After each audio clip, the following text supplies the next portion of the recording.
Okay, good evening everyone. सबको जय मसीह।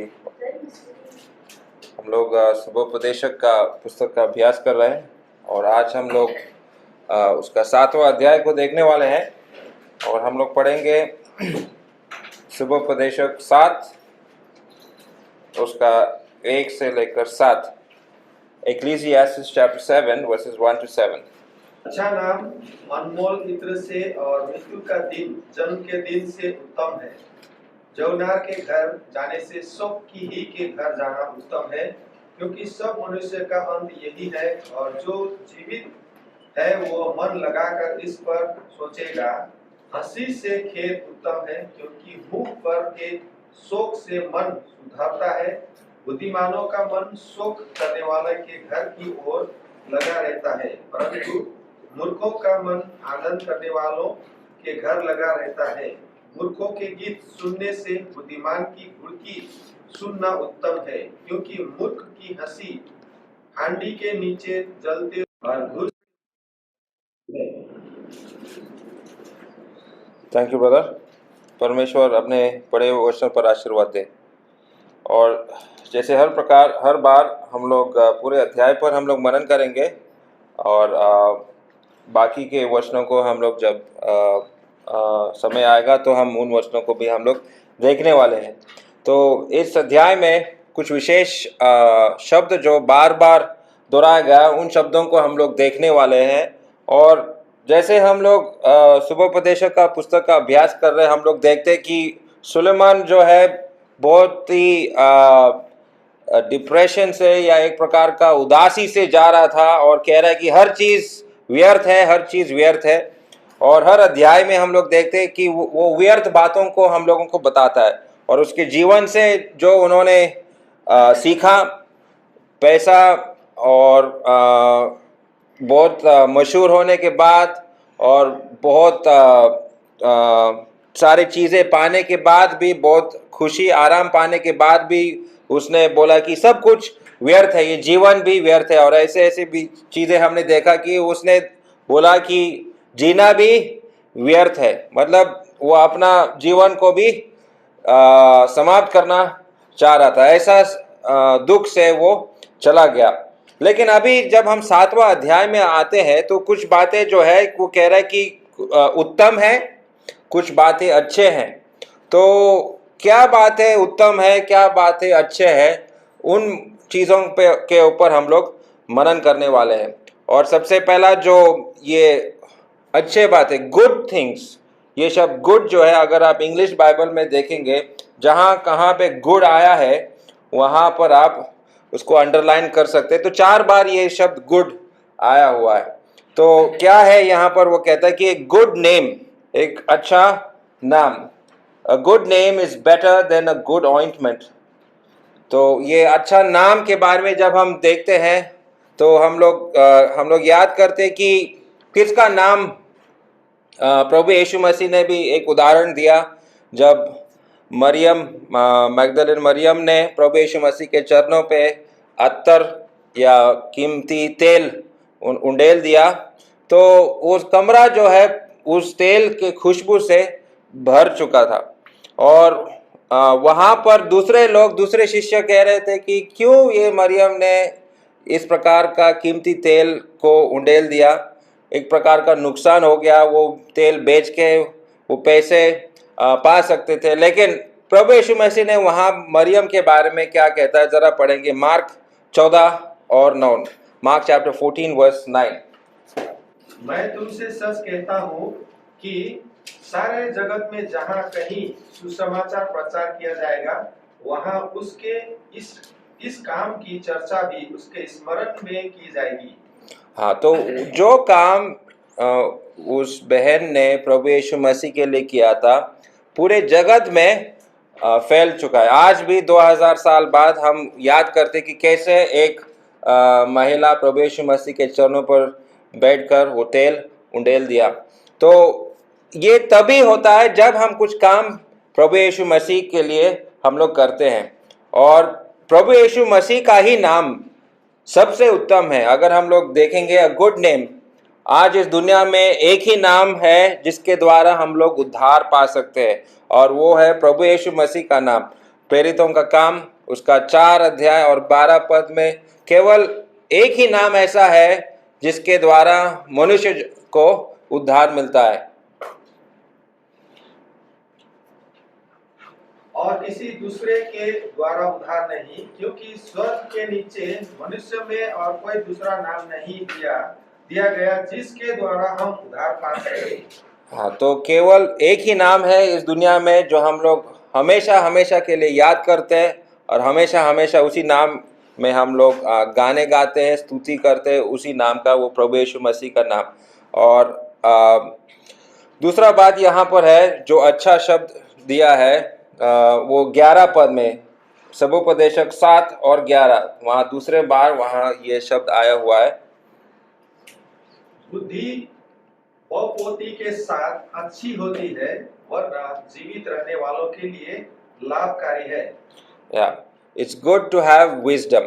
तो मनुष्य बुद्धिमान ठहरना चाहिए। अभी ये बुद्धि के बारे में हम लोग बाद में और भी पदों को हम लोग पढ़ेंगे, लेकिन ये दूसरे बार यहाँ पर ये शब्द अच्छा आया। जैसे हमने बोला कि 4 बार ये शब्द गुड आया है इस अध्याय में, तो सोलोमन कह रहा है कि क्या क्या अच्छे चीजें, जिन बातों के ऊपर हम लोग मनन कर सकते हैं। और दूसरा है तीसरा जो है वो 18 पद में आता है, वर्स 18। यह अच्छा है कि तू इस बात को पकड़े रहे और उस बात पर से भी हाथ न उठाए, क्योंकि जो परमेश्वर का भय मानता है वह इन सब कठिनाइयों से पार हो जाएगा। या it's good to fear God. और चौथे बार जो आया है 20 पद में, निसंदेह पृथ्वी पर कोई ऐसा धर्मी मनुष्य नहीं जो भलाई ही करे और जिससे पाप ना हुआ हो। या तो ये 4 बार ये भला शब्द आ गया है। अभी यहाँ पर सुलेमान क्या बताने का कोशिश कर रहा है, और क्यों पहला ही पद में ऐसा लिखा है कि अच्छा नाम अनमोल इत्तर से और मृत्यु का दिन जन्म के दिन से उत्तम है। सुलेमान हम लोगों को क्या बताना चाह रहा है कि देखो, अगर मृत्यु आने वाला ही है, सबका एक दिन इस दुनिया को सब कुछ छोड़ के जाना है, तो भला ये है कि ये जो व्यर्थ दुनिया में हम लोग जी रहे, हमारा नाम जो है अच्छा बनाकर चले जाएंगे। हमारा चले जाने के बाद लोग हमारा नाम का बुरा नहीं बोलना चाहिए, एक अच्छा नाम रख के हमको जाना है।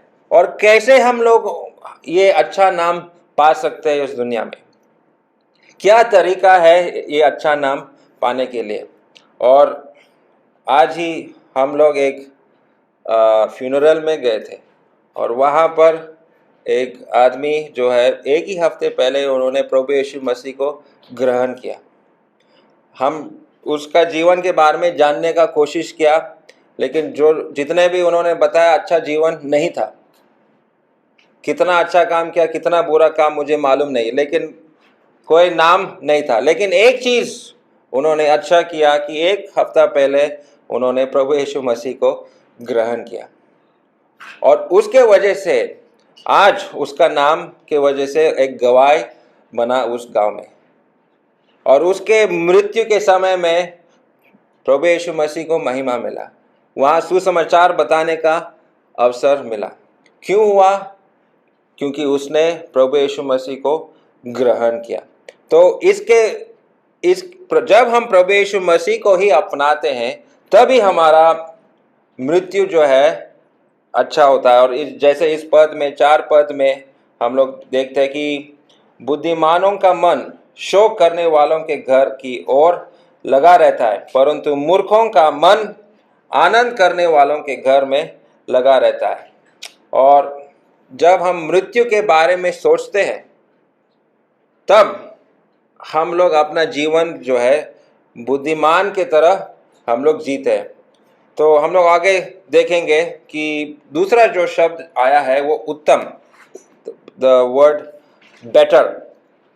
और ये पहला पद में हमने ऑलरेडी पढ़ लिया कि वहाँ पहले बार वो उत्तम शब्द आया, better is the day of death than birth. और उस आदमी जो इस गांव में आज हम लोग गए थे, उसके बारे में भी अगर हम देखेंगे, उसका गवाही क्या था पता नहीं, उसका जीवन कितना अच्छा था, कितना भला था मालूम नहीं, शायद दुख से भरा हुआ था, और कितने दिन वो एक सोए हुए अवस्था में पड़ा था वो भी हमको पता नहीं। बीमारी लग गया था और बीमारी जा नहीं रहा था, और उस बीमारी की वजह से वो मर गया। और हम लोग देखते कि हमारा जीवन जो है दुख, कष्ट और बहुत सारी समस्याओं से भरा रहता है। तो मृत्यु का दिन सिर्फ जिन्होंने प्रभु यीशु मसीह को ग्रहण किया, जिन्होंने उद्धार पाया, उनके लिए ही ये मृत्यु का दिन जो है बहुत ही अच्छा है।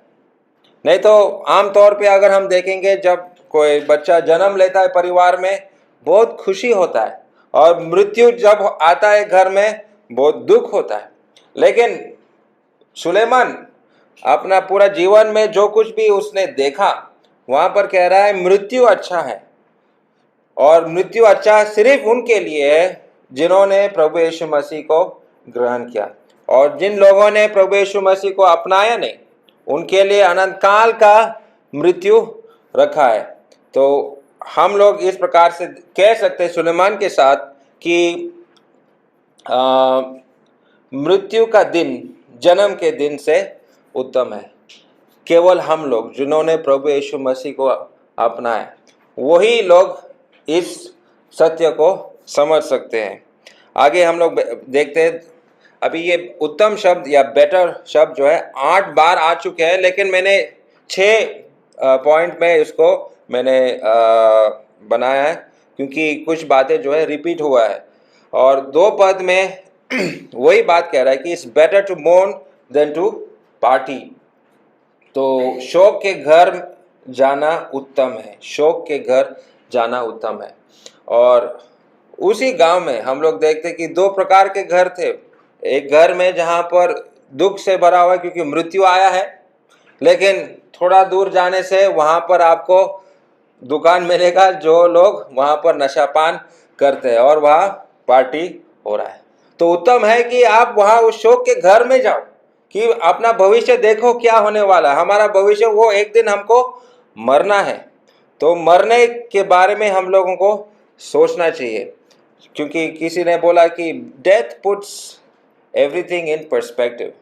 जब मृत्यु हमारे सामने है तो मेरा जीवन कैसा चल रहा है मैं उसका अच्छी रीति से परीक्षा ले सकता हूँ, जान सकता हूँ कि मेरा जीवन जो है मैं कैसे जी रहा हूँ।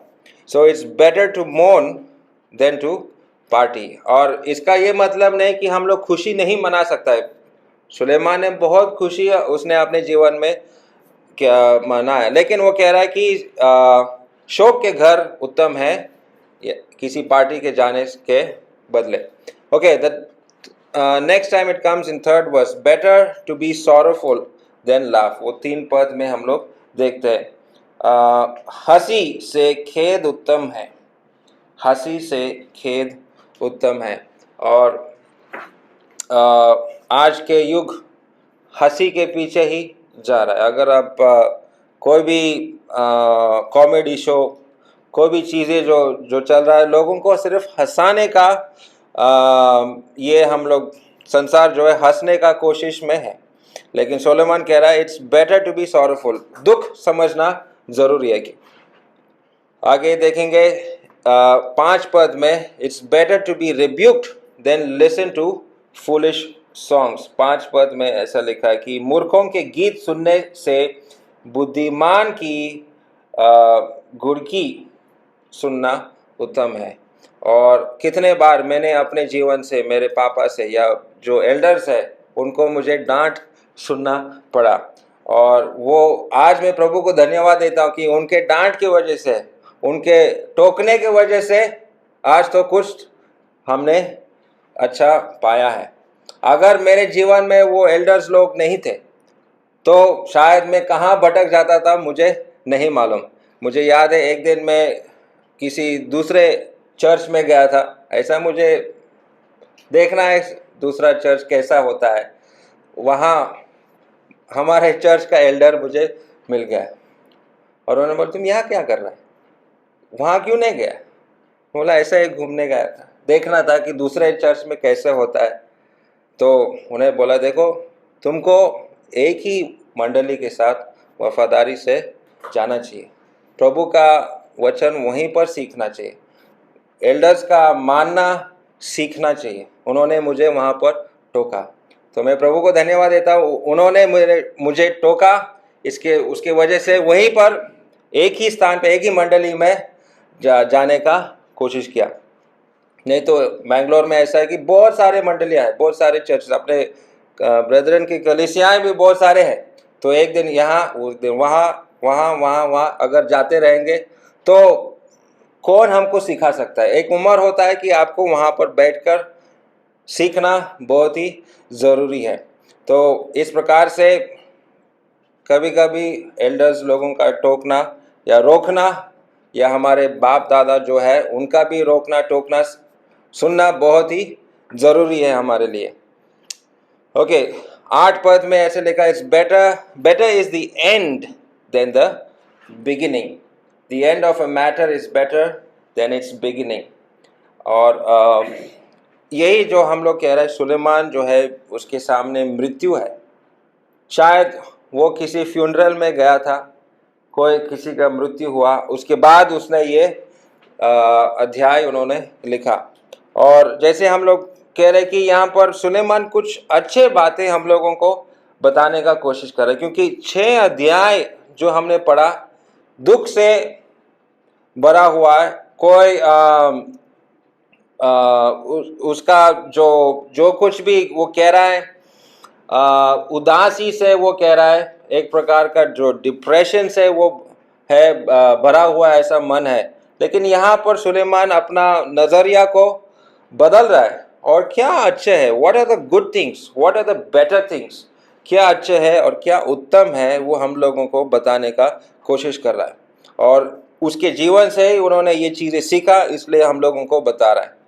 और 8 पद में वही वहाँ पर, better be patient than proud, better be patient than proud. और यहाँ पर और एक शब्द जो बार बार आया हुआ है वो है heart. In English the word heart, खास करके केजेवी बाइबल में ये 7 बार आ चुका है, दूसरे ट्रांसलेशंस में नहीं, और हिंदी में भी आपको वो शायद मिलने वाला नहीं, लेकिन केजेवी में ज़रूर आपको 7 बार ये हार्ट, हृदय, ये शब्द आया हुआ है। तो सबसे पहला जो है हृदय के बारे में कह रहा है कि डेथ हर्ट्स द हार्ट। जब मृत्यु आ जाता है तो मृत्यु को देखने के बाद हमारा मन को लग जाता है।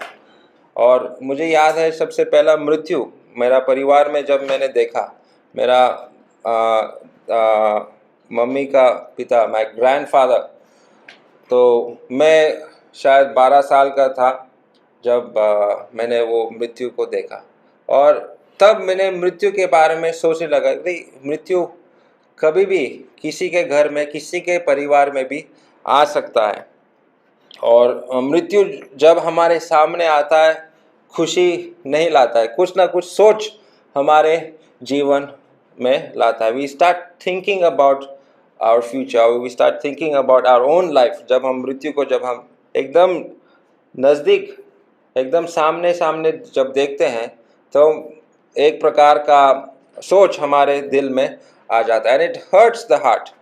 और death also heals the heart. 7 और 3 में ऐसा लिखा है कि मृत्यु कभी कभी हमारा हृदय को एक कैसा मन सुधरता है, ऐसा लिखा है हिंदी बाइबल में। And in English it says, for when a face is sad the heart may be happy। और कभी कभी उदासीपन जो है हमारे हृदय को एक प्रकार से शंगाई लाता है।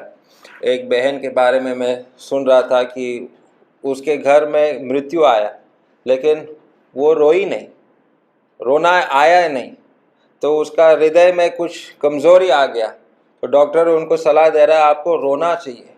अगर आप रोएंगे तो आपका जो भी हृदय का जो कमज़ोरी है वो ठीक हो जाएगा। और ये बात सच है कि कभी कभी दुख से जब हम जाता है या जब हम रो लेते हैं, एक प्रकार का एक हमारा शरीर को एक हीलिंग या चंगाई हम लोगों को मिलता है। So it's good for us to cry when there is death. Death divides the heart. 7 verse 4, 7 और 4 में हम लोग देखते हैं कि बुद्धिमानों का मन शोक करने वालों के घर की ओर लगा रहता है, परंतु मूर्खों के मन आनंद करने वालों के घर में रहता है। तो वहाँ पे दो मन है, एक खुशी और दूसरा शोक करने वाला। तो मृत्यु के वजह से कि किसी के घर में एक प्रकार का विभाजन लेकर आते हैं। आज जिस घर में जिस हम लोग गए थे, एक आदमी थोड़ा सा पिया हुआ था, लेकिन वहाँ पर वो जल्दबाजी में कर रहा था, सबको जल्दी जल्दी करो जल्दी करो जल्दी करो, उसको सब कुछ जल्दी ख़त्म करना है और शायद उसको वापस अपने पीने के पास जाना था, इसलिए उसका मन वहाँ पे था। यहाँ पर जहाँ पर मृत्यु आए उस घर में उसका मन यहाँ पे नहीं था, कहीं और भटक रहा था, इसलिए लोगों को जल्दी जल्दी जल्दी जल्दी करो करके वो बोल रहा था। और हम लोग ये भी देखते हैं कि यहाँ पर हृदय जो हृदय के बारे में बात कर रहा है, तो क्या हृदय को नष्ट कर सकता है, वो 7 पद में लिखा है। ऐसा लिखा है कि घूस से बुद्धि नाश होता है, घूस देना, अ ब्राइब करप्ट्स द हार्ट। और ये घूस के बारे में आगे भी हम लोग देखेंगे कि कैसा होता है। और कॉन्शियंस कंडेम्स द हार्ट, 25 पद जरा पढ़िए ब्रदर हिंदी में। मैंने अपना मन लगाया कि बुद्धि के विषय में जान लूं, कि खोज निकालूं और उसका भेद जानूं, और कि दुष्टता की मूर्खता और मूर्खता जो नीरा बलवा बावलापन है जानूं। हाँ, तो हमारा हृदय जो है ये कभी कभी हम लोगों को दोष देता है। अगर मैंने पश्चाताप नहीं किया तो वो हृदय से या मेरा विवेक जो है मुझे दोष देता है।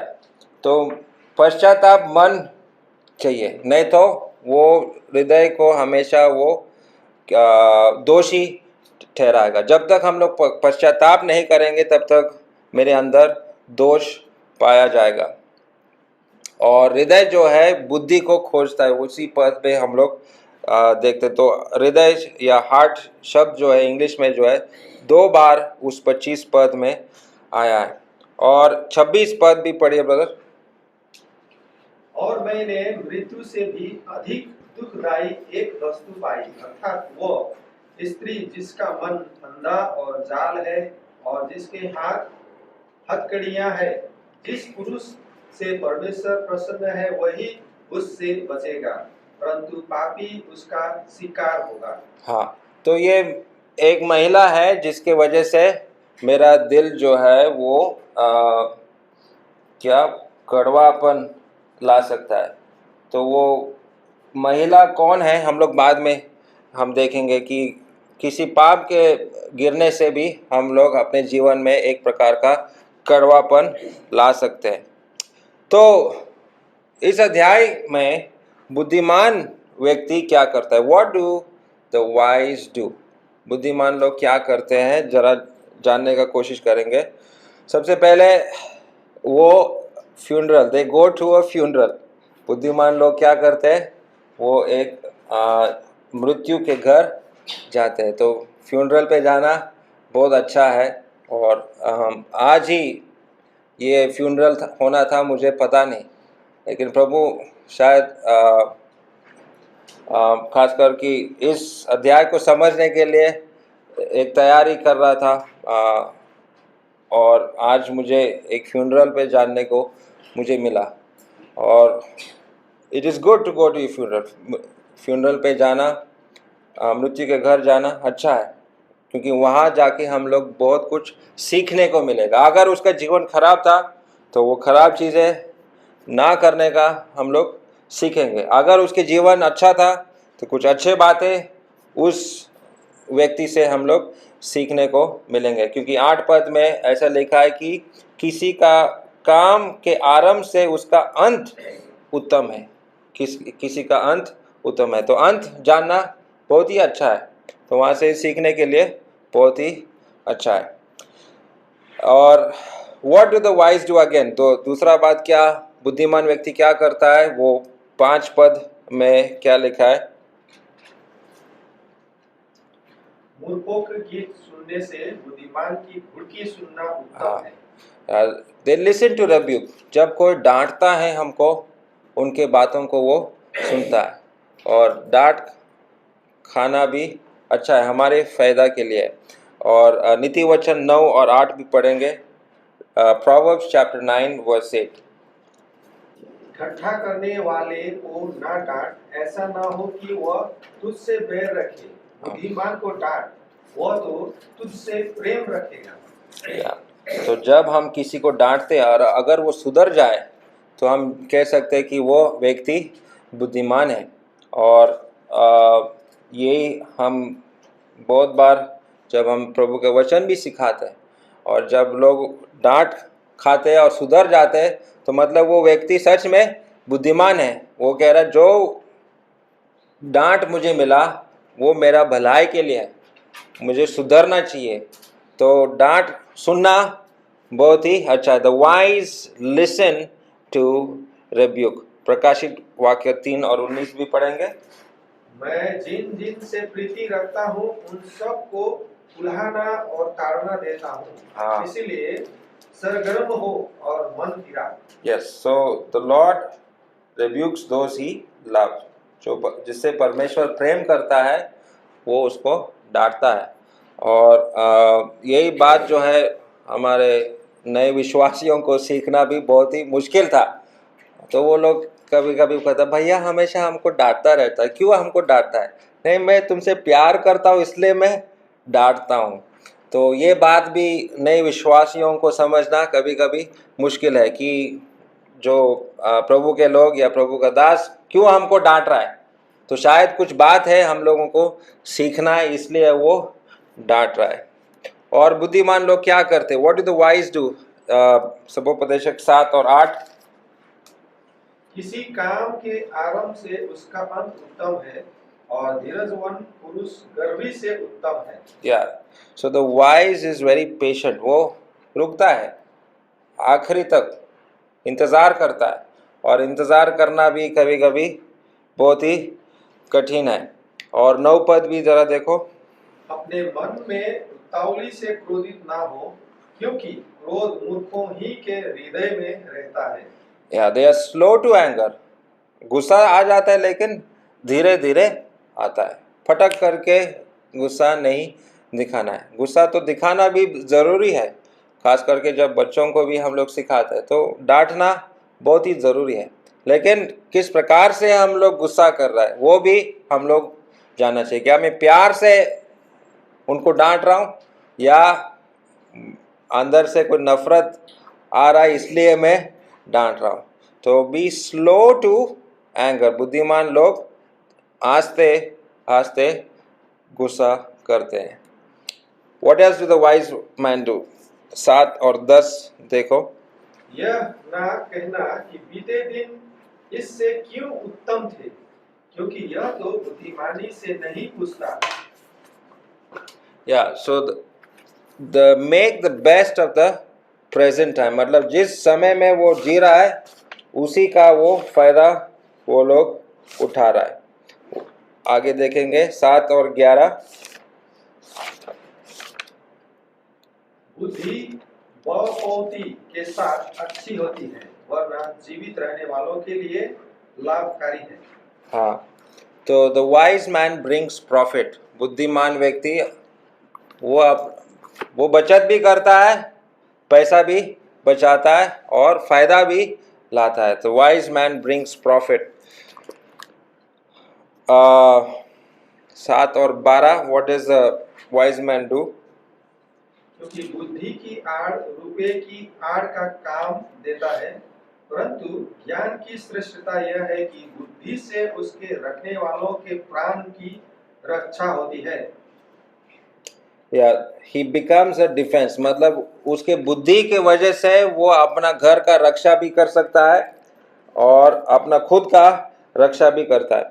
अभी ये मैं एक चीज़ में बताना भूल गया, ये 7 और 10 में, 7 और 10 में he makes the best of the present time। तो यहाँ पर हम लोग क्या कहते हैं, देखते हैं कि उस 10 पद में हम लोग ऐसे लोग जो है, अरे वो दिन, पुराने दिन सबसे बढ़िया दिन, बहुत अच्छे दिन थे, आज ये दिन जो है बहुत ही खराब चल रहा है, वो पुराने दिन ही अच्छे थे।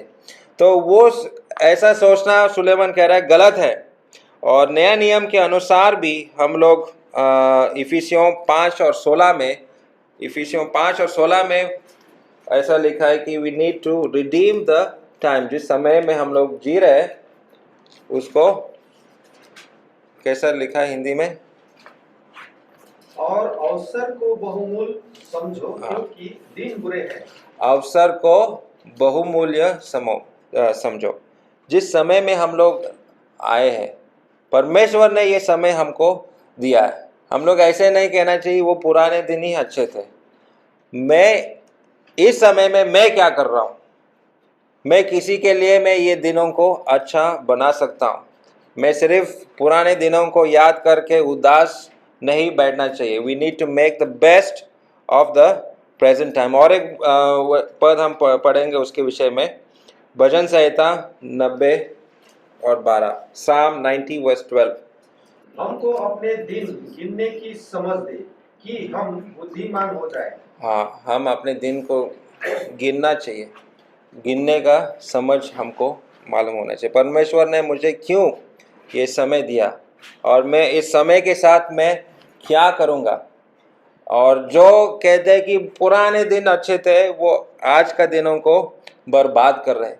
तो ऐसा ना होना चाहिए कि कल के वजह से, बीते हुए अच्छे दिनों के वजह से मैं आज का दिन को मैं टाइम वेस्ट कर रहा हूँ। ओके, ठीक है, आगे बढ़ेंगे। बुद्धिमान जो है वो क्या लेकर आता है 12 पद में, सबोपदेशक 7 और 12। क्योंकि बुद्धि की आड़ रुपये की आड़ का काम देता है, परंतु ज्ञान की श्रेष्ठता यह है कि बुद्धि से उसके रखने वालों के प्राण की रक्षा होती है। ओके, प्राण की रक्षा होता है। और वहां पर ऐसा समझ है कि गिव्स लाइफ, जीवन हम लोगों को मिलता है। जो बुद्धिमान के वजह से वो जीवन भी लाता है। नीति वचन 8, प्रोवर्ब्स 8 एंड वर्स 35। क्योंकि जो मुझे पाता है वह जीवन को पाता है, और यहोवा उससे प्रसन्न होता है। यस, सो जो प्रभु यीशु मसीह को पाया है वो जीवन पाया है। और सबसे बुद्धिमान चीज जो आज हम लोग कर सकते हैं वो प्रभु यीशु मसीह को ग्रहण कर सकते हैं। The wisest thing anybody can do today is to accept the Lord Jesus Christ as his or her savior। तो यदि वो मनुष्य जो बूढ़ा था, 70 साल के ऊपर था, वो अमजामनी का आदमी, लेकिन उसने सबसे बुद्धिमान चीज़ किया, उन्होंने प्रभु यीशु मसीह को ग्रहण किया। और समय जब तक हम लोग जिंदा है हम लोग ये चीज़ कर सकते हैं, लेकिन मरने के बाद बहुत देर होता है। और बुद्धिमान व्यक्ति और भी एक चीज़ क्या करता है, 16 पद को ज़रा देखो, सबोपदेशक 7 और 16। अपने को बहुत धर्मी न बना और न अपने को अधिक बुद्धिमान बना। हाँ। तू क्यों अपने ही नाश का कारण हो। या बुद्धिमान व्यक्ति अपना कमजोरी का पता होता है कि मैं इतना ही कर सकता हूँ, मैं इससे ज़्यादा नहीं कर सकता हूँ। और हम लोग अपना कमजोरियों को जानते हुए आगे बढ़ना चाहिए। अगर मैं बहुत ही अपने आप को धार्मिक समझूँ, मैं बोलूँगा मैं दार्जिलिंग भी जाऊँगा, धूपगुड़ी भी जाऊंगा, इधर जाऊंगा, उधर जाऊंगा, अरे भाई क्या होगा? तो अपना लिमिटेशंस को भी पता होना चाहिए कि प्रभु ने क्या दिया। अपने आप को बहुत बुद्धिमान मत समझो और अपना कमजोरियों को जान के ही आगे बढ़ना चाहिए। ओके, 7 और 25। मैंने अपना मन लगाया कि बुद्धि के विषय में जान लूं, कि खोज निकालूं और उसका भेद जानूं, और कि दुष्टता की मूर्खता और मूर्खता जो नीरा बावलापन है जानूं। ठीक है, तो वहाँ पर क्या कह रहा है कि हम लोगों को परमेश्वर को ढूंढना चाहिए। We need to seek and fear God. यही सबसे ज़रूरी चीज़ है हमारे जीवन में। मैं कितना बुद्धि पाया, मैं कितना काम किया, मैं कितना धन अपनाया, वो ज़रूरी नहीं है। सबसे मुख्य जो इम्पोर्टेंट चीज़ है कि मैं परमेश्वर को खोजता हूँ और मैं परमेश्वर से डरता हूँ। परमेश्वर का भय मेरे जीवन में है। तो इस प्रकार से 10 अलग अलग चीज़ें इस 7 अध्याय में हम लोग देखते हैं कि किस प्रकार से हम लोग अपने जीवन जी सकते हैं। एक बुद्धिमान व्यक्ति बनकर हम इस प्रकार से अपने जीवन को जी सकते हैं। अभी इस अध्याय में कुछ वार्निंग्स भी है या कुछ समस्याएं भी है या एक चैलेंज है एक बुद्धिमान व्यक्ति, और ये हम सब के लिए, आपके लिए और मेरे लिए एक चैलेंज है या एक प्रकार का एक रुकावट भी हो सकता है हमारे जीवन में। और वो क्या है जरा हम देखेंगे। सबसे पहले वो 7 पद में हमने पढ़ लिया, वहां पर घूस के बारे में देख रहे, दिस ब्राइब, ओके, और it's a love of money. Love of money, पैसा जो है, पैसा का प्रेम की वजह से ये एक कमजोरी या एक रुकावट हो सकता है मेरे जीवन में। दूसरा 8 पद में हमने देखा कि घमंड, इट्स प्राइड, इंग्लिश में लिखा है कि द हॉटीनेस ऑफ स्पिरिट, अहंकार। 8 पद में लिखा है अहंकार आ सकता है। Pride can become a stumbling block for me. मेरे जीवन में अगर मैं अहंकार करूंगा, घमंड करूंगा, तो वो मेरे लिए, एक बुद्धिमान व्यक्ति के लिए एक बहुत बड़ा कमजोरी है और एक रुकावट होगा। और 9 पद में, 9 पद जरा पढ़िए ब्रदर।